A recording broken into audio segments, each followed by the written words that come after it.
eso era lo que les quería mostrar y les puedo compartir ese tema. No sé si tengan alguna otra cosa para discutir hoy. No, vamos, vamos, está bien. Sí, después Bueno, listo, muy bien. capaz después hay otro temita, pero está bien. Empecemos Bueno, con esto. perfecto. Entonces,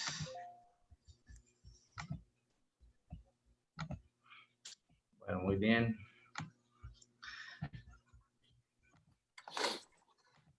Bueno, este tema me parece que es de bastante relevancia porque es algo que tal vez hace unos años, según la literatura científica, pasaba un poco desapercibido, no era tenido en cuenta, y con el paso de los años, en los últimos 10, 15 años, los trabajos de investigación han mostrado que la cifosis de la unión proximal es una consecuencia negativa dentro de la corrección quirúrgica de los pacientes adultos con deformidad. Esto puede repercutir no solamente en la función, sino son pacientes con dolor y que tienen un empeoramiento de la patología. Por eso me parece que es algo muy importante para esa revisión. Entonces, pues empezaré por comentarles qué es la cifosis de unión proximal. Se refiere como una complicación en cirugías de corrección de deformidad espinal en pacientes adultos que está atribuido a diferentes factores. Hay unos factores que son inherentes al paciente, como el caso de los pacientes con osteoporosis, y hay otros factores que están asociados a la planificación preoperatoria, y algunos trabajos nos comentan las instrumentaciones largas que tienen fijación a la pelvis, que también tienen una repercusión importante sobre esta unión proximal. Entonces, esta cifosis prácticamente tiene dos criterios.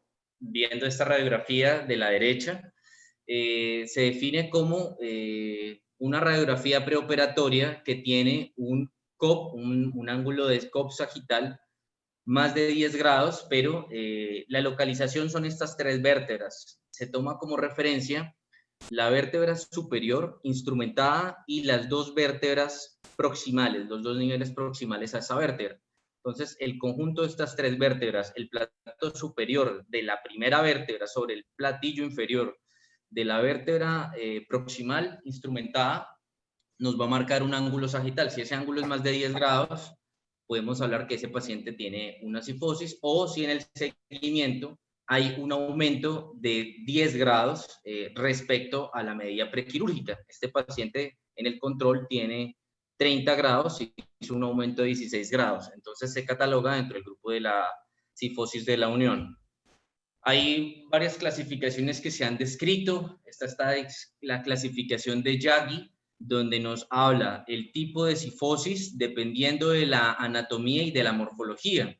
Si hay compromiso en la tipo 1, si es una falla ligamentaria o del disco, si la falla es de la vértebra, del cuerpo vertebral, o si hay una falla del implante. Y ya los grados de cifosis es una forma cuantitativa de ver la severidad de esta cifosis. Entonces hay una tipo A, B y C. La tipo A, pues es aquella comprendida entre los 10, 19 grados, la B entre los 20, 29 grados, y la que tiene más o igual a 30 grados de cifosis, pues es una tipo C, y es importante tener en cuenta si está asociada a espondilolistesis o no.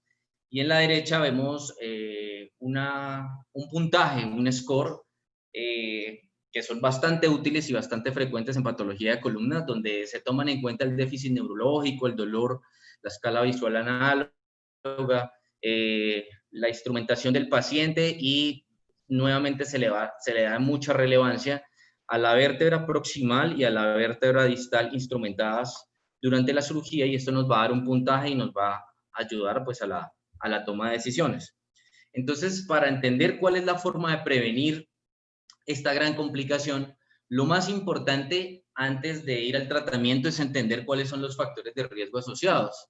Y uno de los puntos más importantes a tener en cuenta es el daño de la banda posterior y el daño de los tejidos paravertebrales, del músculo que se utilizan durante el abordaje. Ya está descrito en varios trabajos que cuando se hacen abordajes muy extensos, y no hay una preservación de la parte muscular, de la parte ligamentaria, esto cae en detrimento en la columna y en el balance sagital.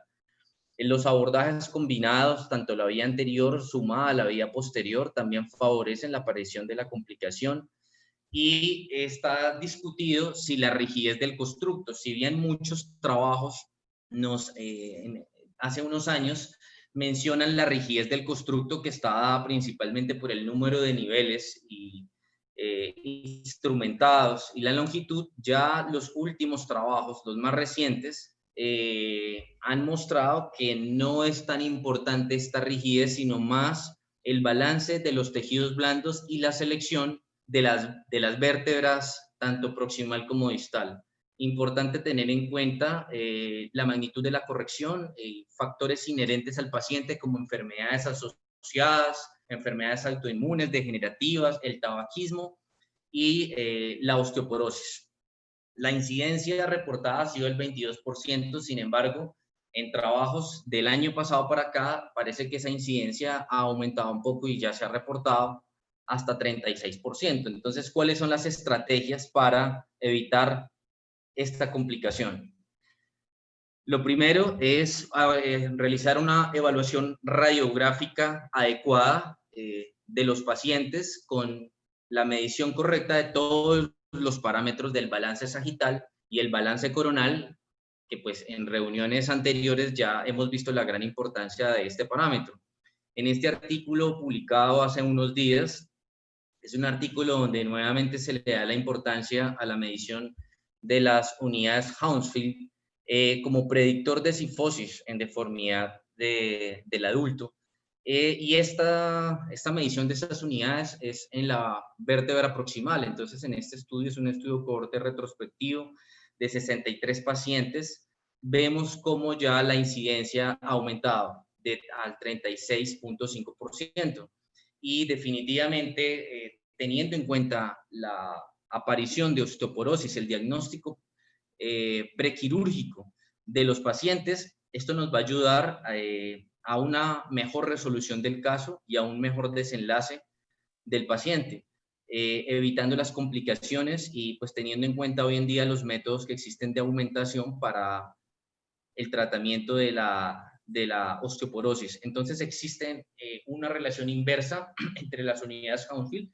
Entre más bajas significa pues que el paciente está en un grado de osteoporosis mayor, y pues entre más bajas pues la incidencia de cifosis de la unión torácica va a ser mayor. Ricardo, perdón. Sí. ¿Qué valor, qué importancia le daban el valor de la unidad de Hounsfield? ¿Tomaban osteoporosis a los menos de 80 o menos de 100?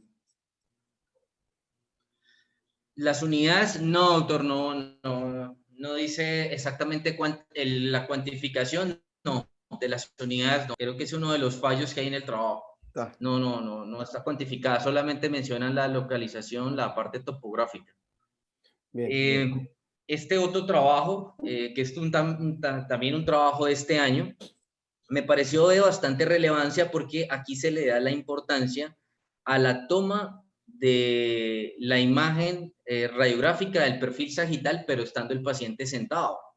Los autores del trabajo mencionan en este estudio que realizan de 113 pacientes de forma prospectiva, ellos toman dos parámetros principalmente. El primero es que ya no se toma la línea de la plomada desde C7, sino que casualmente la toman desde C2. Al realizar la radiografía con el paciente sentado, dice que esto tiene dos ventajas principales.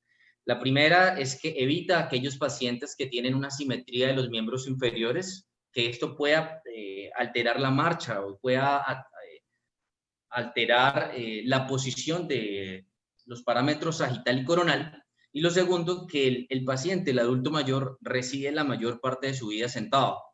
Por eso toman en cuenta esto en consideración y consideran como conclusión en este trabajo que la línea plomada que se encuentra entre C2 y la vértebra instrumentada proximal, cuando es mayor de 115 milímetros, se comporta como un factor de riesgo para cifosis de la unión proximal. Perdón. Perdón, Sí, doctor. volvamos. Perdóname que hoy estoy... Sí, dos comentarios. No es nuevo tomar la sí. plomada de C2. Inicialmente, Señor. no es nuevo tomar la plomada de C2. Ok, perfecto. Inicialmente se tomaba conducto testigo externo o C2.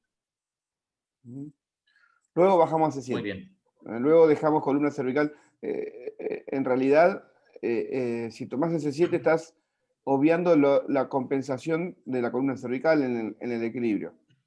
Entonces muchos defendían y muchos defienden tomarla de C2 o desde conducto testigo externo, punto 1. 2. La tesis doctoral de Osvaldo Romano, ustedes todos lo conocen, fue la modificación del plano sagital lumbar, o de los parámetros lumbopélvicos, comparando paciente parado y sentado. Si les interesa, un jueves puedo invitarlo a que si la tiene, si tiene preparado, que nos comente su experiencia tomando como referencia este trabajo, que está interesante. Muy bien. Así que Listo. después vemos si le interesa y juntamos más gente un jueves, lo invito. Sí, claro que sí. Sería muy bueno. ¿Continúo? Vamos. Bueno. Y ese es un metaanálisis donde también se mira la incidencia de los factores de riesgo a cifosis de la unión proximal después de la fijación en pacientes con la deformidad. Lo interesante de este trabajo es que se toman diferentes artículos donde se comparan los resultados quirúrgicos de los pacientes que hacen la complicación, que tienen la cifosis y los que no. Evalúan el valor P, miran la heterogeneidad con el chi cuadrado y entonces lo que está enmarcado en un recuadro son los valores que ellos encuentran que son estadísticamente más significativos. Entonces se le da la importancia al sexo femenino. Las mujeres tienen, al parecer, una mayor predisposición a realizar la deformidad y nuevamente aquí viene la parte de la osteoporosis. Se toman en cuenta también los parámetros de balance sagital, muy importante, la cifosis torácica previa, la que se realiza en el seguimiento, la posoperatoria y la importancia de la lordosis lumbar y de el balance sagital. Este es otro trabajo, también de 86 pacientes, realizado entre el 2012 y el 2018. Estos pacientes, el 46.5% tenían una cifosis de unión proximal. Se hace una evaluación detallada de los parámetros espinopélvicos, las características demográficas, las escalas de evaluación clínica, resultados funcionales de los pacientes y al hacer todas las mediciones radiográficas encuentran que siempre la relación de la incidencia pélvica menos la lordosis lumbar debe ser positiva. Debe ser positiva, es correcto. Cuando es mayor de 0, es un factor protector para prevenir la cifosis de la unión proximal. Y ese es otro trabajo que me pareció bastante interesante, publicado en mayo de este año por estos autores, donde se estudian 127 pacientes que se les hizo una fusión entre TRE10, AL2, con un estudio entre los años de 2004 y 2014. Y se le da la importancia a estos dos nuevos parámetros para evaluación sagital, que es el slope toracolumbar y el tilt toracolumbar. El slope toracolumbar es la línea comprendida entre el punto medio del platillo superior de L1 y el centro de giro, el promedio entre el centro de rotación de la cabeza femoral. Y ese es el tilt toracolumbar y el slope toracolumbar. Entonces toma en cuenta la línea horizontal respecto a la línea que también pasa por el punto medio de L1. Entonces estos autores concluyen que este slope toracolumbar refleja la alineación lumbopélvica y influye recíprocamente en la cifosis torácica. Debe ser tenido en cuenta y debe ser medido para evitar esta complicación. Entonces, las conclusiones después de haber revisado estos trabajos es que no existe un método ideal de tratamiento quirúrgico para los pacientes. Sin embargo, sí existen diferentes estrategias de prevención que están dadas principalmente por el planeamiento prequirúrgico,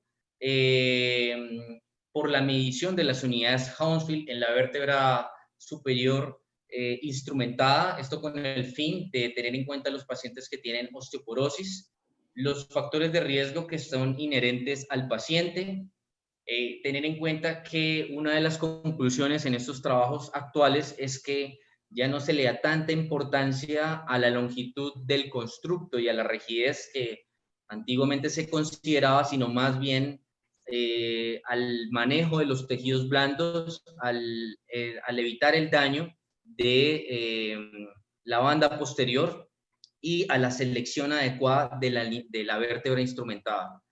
Y siempre debe haber un balance positivo, una relación positiva entre la incidencia pélvica y la lordosis lumbar.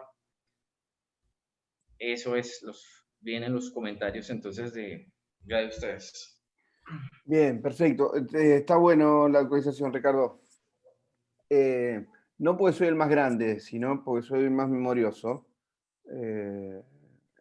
Del último trabajo, lo nuevo es la inclinación del E1. Porque el tilt columbar, los tilts que tomábamos era en algún momento, ¿no? T1, que volvió ahora, T9, T10 y T12. En distintos momentos de la evaluación de los parámetros espinopélvicos se empezaron a tomar. T12 es la intersección muscular, de la cadena muscular posterior. Entonces T12 y L1 tienen mucha injerencia en la derivación de cargas entre la columna cérvico-torácica y la lumbosacra. En la inflexión entre una columna móvil y una rígida. Entonces se le prestó importancia. Y T9 o T10 porque era T9 principalmente porque era habitualmente el lápiz de la cifosis torácica. Entonces, si empezamos a hacer una historia de cuándo empezamos con los parámetros espinopélvicos, en algún momento se midieron eso. No recuerdo la inclinación del E1. Pero bueno, siempre se dijo que cuanto la inclinación del E1 quede más hacia la cifosis, más chance de hacer cifosis proximal. Y cuanto quede más plano o más hacia la lordosis, menos chance de hacerla. Bueno, ¿dudas, preguntas? Claro. Hola, Quique. Claro, lo que Hola, es Pedro, hablar Leuco. hablar de PGK, está bien, es fundamental el desbalance. No habló de lo que es cómo prevenirlas en lo que es quirúrgicos, sí, en lo general. ¿Se pensó, hablando de partes blandas, o bueno, calculo que ya sí, y creo que hay un trabajo de lo percutáneo a distal y a proximal? Sí, bueno, viste que no hay muchas teorías de cómo prevenirla, pero realmente recetas mágicas no hay. Por eso está bueno eso de medir preoperatorio la unidad de Hanfield de la vértebra inmediatamente superior, pues ya sabe que está en rango osteoporótico, conviene hacer una aumentación ya de entrada. Obviamente que la excusa es, o la contrapartida es, estamos pateando la pelota para la inmediatamente superior a esa aumentada, pero bueno, es un detalle. Luis, levantaste la mano.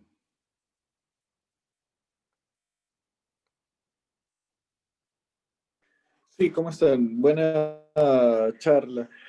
Gracias, Ricardo. Quería hacerte una consulta. Si dentro de los artículos que revisaste mencionaban algo sobre el grado de Firman del disco del nivel superior y sobre el compromiso de la cápsula articular del nivel superior, porque, bueno, lo que yo recuerdo son básicamente cuando vamos a hacer una construcción, siempre tenemos en cuenta esos dos parámetros, pero no recuerdo haber leído algo sobre algún sustento de la literatura, ¿no? No lo mencionan, Luis, la verdad, no, en ninguno. Si bien creo que lo aclara un poco, lo que dice Ricardo es no solamente el disco, lo óseo y la instrumentación, creo que lo dijo al principio. No aclaró específicamente disco y articular.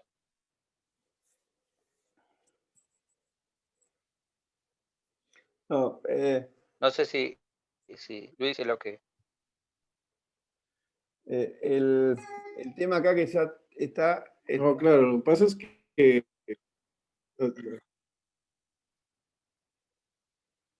el tema acá es que está siempre en discusión a qué nos referimos cuando hablamos de una cifosis proximal y a qué nos referimos cuando hablamos de una patología de espacio adyacente. Mucha gente involucra todo en espacio adyacente.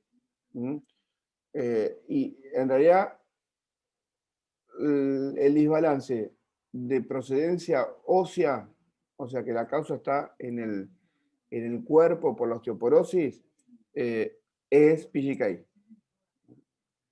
Y todo desbalance que tenga en cuenta el origen discal es patología del espacio adyacente. Por eso, en la cifosis de unión proximal, el estado Firman del disco y el estado degenerativo de las facetas no están en juego. ¿Se entiende, Luis? Eso es para patología de espacio sí, adyacente, doctor. que no son sinónimos, por más que una patología de espacio adyacente me vaya a dar una cifosis del segmento.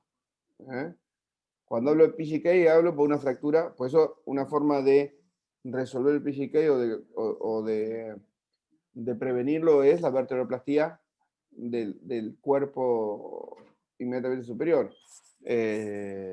Por eso es hacer algo percutáneo, como decía Alfredo, en los extremos. Por eso es hacer una fijación con tornillos y con ganchos.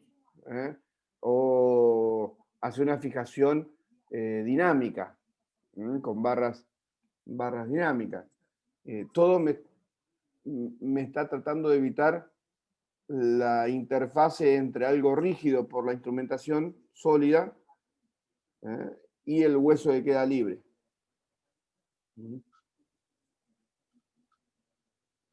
Pedro, yo tengo una pregunta sobre esta prevención del PGK. Se habla también del tornillo, el último tornillo proximal dirigido hacia la base del plato inferior para prevenir el pull-out y por ende el PGK. ¿Puede ser? ¿Tiene relación? Es una de las teorías. El tema es que yo creo que lo que estamos haciendo de apuntarlo más abajo es dejar más huesos sin tocar para que tengan menos chance de debilitarse y menos chance de fracturarse. Porque se puede fracturar el hueso de arriba, el cuerpo de arriba, pero también lo que queda, el platillo superior de la última vértebra instrumentada. Por eso es que hay gente que sugiere el tornillo más proximal, orientarlo hacia más distal. Pero tiene mucho que ver en estas cosas la osteoporosis. Viste que Ricardo lo marcó en varias oportunidades en cuanto al PGK. Y cuestiones biomecánicas, obviamente. Insisto, si una instrumentación te queda favoreciendo, si el platillo superior te queda hacia la cifosis, es lógico que el disco superior y que la parte superior de ese cuerpo y que el cuerpo inmediatamente adyacente se puedan fracturar. Y si el platillo superior te queda más hacia la lordosis, el otro va a tener más defensas, tanto el disco como el cuerpo para la degeneración y la fractura. Pero yo tengo una pregunta. A mí me llamó la atención en lo que revisé que hay algunos trabajos que mencionan el aumento de la cifosis en unión proximal cuando la instrumentación va hasta la pelvis, hasta el sacro. Entonces, ¿en qué casos debe ser incluida la pelvis pues, para la corrección de la deformidad? Y viste que eso está totalmente en discusión. La gran mayoría sugiere que cuando vos tenés la vértebra límite superior de la fijación es sobre L2, hay que ir a la pelvis para darle más estabilidad. Cuando es una fijación larga, más de 4 niveles, ir al sacro. Y si esa pasa a la L2, ir a la pelvis. Pero son todas teorías, no hay todavía la verdad absoluta de cómo prevenir. De hecho, hay pacientes que sabemos de entrada que hagamos lo que hagamos, la fijación no es algo fisiológico, ¿no? Entonces, cuando fijamos estamos actuando contra la anatomía y la fisiología de nuestro cuerpo. Por eso somos los únicos que seguimos haciendo ortodesis, ¿sí? Y vamos a seguir haciendo ortodesis. Porque toda la filosofía de preservación del movimiento no ha dado resultados como para decir esta es la vía. Ni las artroplastías, ni las fijaciones dinámicas, ni las fijaciones flexibles han tenido buenos resultados. Entonces, por eso, fíjate, vos dijiste en un momento que los trabajos nuevos no están hablando ni de la longitud ni la rigidez del constructo. Porque antes se creía que cuanto más rígido hacías una estabilización, más chance de PGK. Y antes se creía que cuanto más larga y más rígida era una fijación, más chances de patología de espacio adyacente, o sea, que falle el disco. Y luego se supo que hay más chances de que falle el disco cuanto más corta la fijación. O sea, todavía está todo en veremos, ¿no? Todavía está todo en estudios que creo que nunca van a terminar. Sí, quizás ir a la pelvis, ir arriba de la charnia columbar, quizás te prevenga algunas complicaciones de patología de espacio adyacente, quizás te prevenga algunas complicaciones de falla del material, pero aumentamos la posibilidad de PGK, porque ahí nos acercamos al ápice de la cifosis torácica y entonces muchas veces vamos a tener que pasar todavía más larga. Y cuanto más larga la instrumentación, más riesgo de infecciones, más riesgo de complicaciones. Por eso, no sé si vieron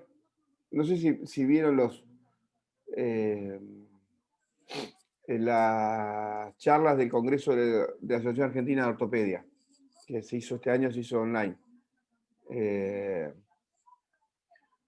Hubo un francés que para escoliosis del adulto están propugnando la instrumentación bipolar, que es como se hace en algunas paredes cerebrales. Hace una buena toma inferior, ellos sugieren una buena toma con ganchos, pedículo transverso a superior, y el resto trasladar barras, no hacer fijación. Y en teoría han tenido menos complicaciones de material, menos complicaciones infecciosas, con correcciones aceptables. han tenido problemas en el tornillo iliosacro que usaban para hacer la fijación rígida a la pelvis. Pero bueno, se están tratando de ver otras variantes.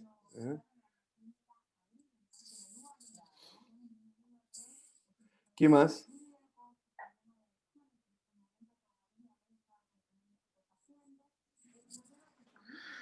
Bueno, gente, hago un paréntesis.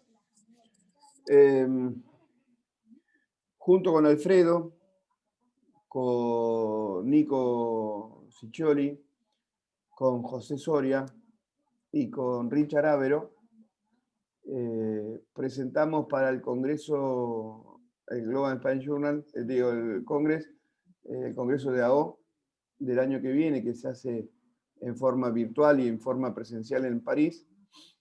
Presentamos una clasificación de los abscesos epidurales.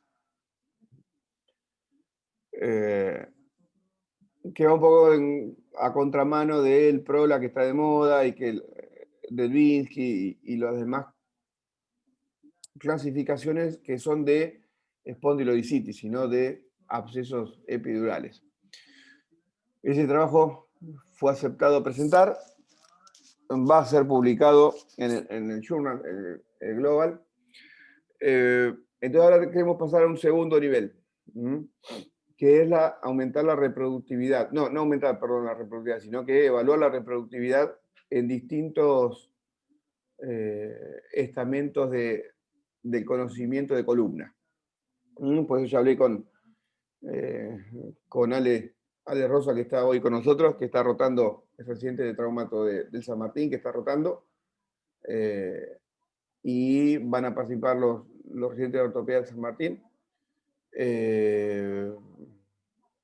Alfredo nos dio una idea que fue aceptada, donde van a participar como evaluadores residentes de diagnóstico por imágenes.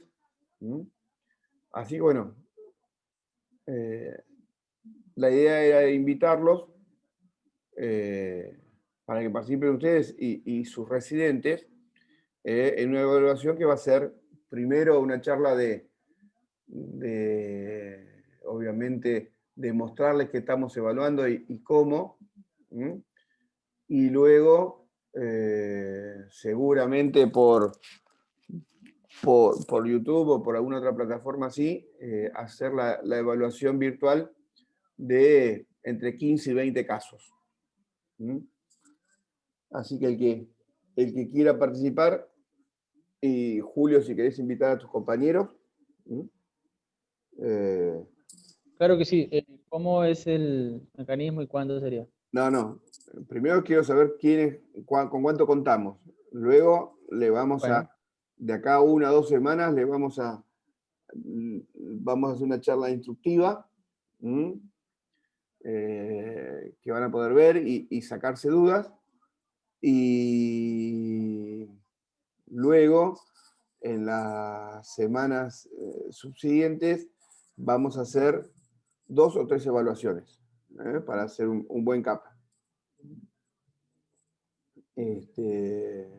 Y poder verla. La idea también es que no demorar mucho tiempo, porque cuando uno más demora, más interés se pierde, ¿verdad? Así que vemos. Y está bueno lo que planteó Alfredo de tener diagnósticos, especialistas en diagnóstico por imagen, o residentes en diagnóstico por imagen en ortopedia, para tener otra visión de ver cómo se puede reproducir la parte morfológica. Y en breve arrancamos con el que ya había planteado a principio de año, que era el trabajo de abscesos. Quique, comentar a tus residentes. Sí, Pedro, nosotros estamos a fines de poder participar. No tengo tantos residentes interesados, pero creo que por lo menos vamos a llegar a 10 personas como para poder estar al tanto. A ver, en este momento, todos los que participan van a como nos hace AO últimamente, van a figurar en los agradecimientos, ¿no? No pueden ser todos autores. Pero bueno, quizás les estimula alguna idea para hacer su propia experiencia. Parece fantástico. ¿Visto cómo lo concretaríamos? ¿O bueno, alguna fecha probable? Por eso, hoy les comento como para que hablen con sus residentes. Y el resto del servicio, porque si quieren meterse algún médico de planta también, obviamente, mejor. Vos, Luis, igual. Por más que estés más dedicado a lo pediátrico.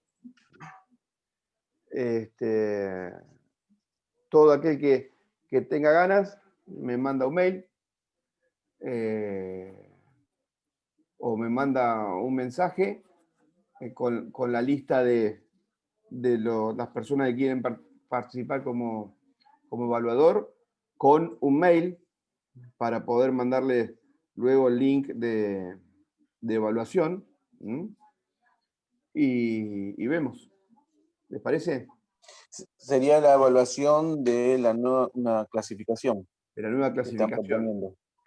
Que los muchachos bautizaron como clasificación San Martín. Qué bien. El responsable, sí, claro. Uno responsable fuiste vos, Quique. No digas eso. Y cuando me hiciste hablar de espondilodicitis. Lo que sí, hablando de ese tema, quedó pendiente aquel estudio que habíamos hablado de justamente espondilodicitis, ¿no? Que habíamos dicho de que teníamos varios. No quedó pendiente. Yo lo frené a la espera de esto. Perfecto. No.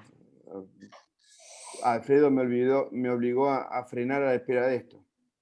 No me diga, Alfredo, ¿cómo hiciste eso? ¿Por qué? Fue difícil la lucha. Claro.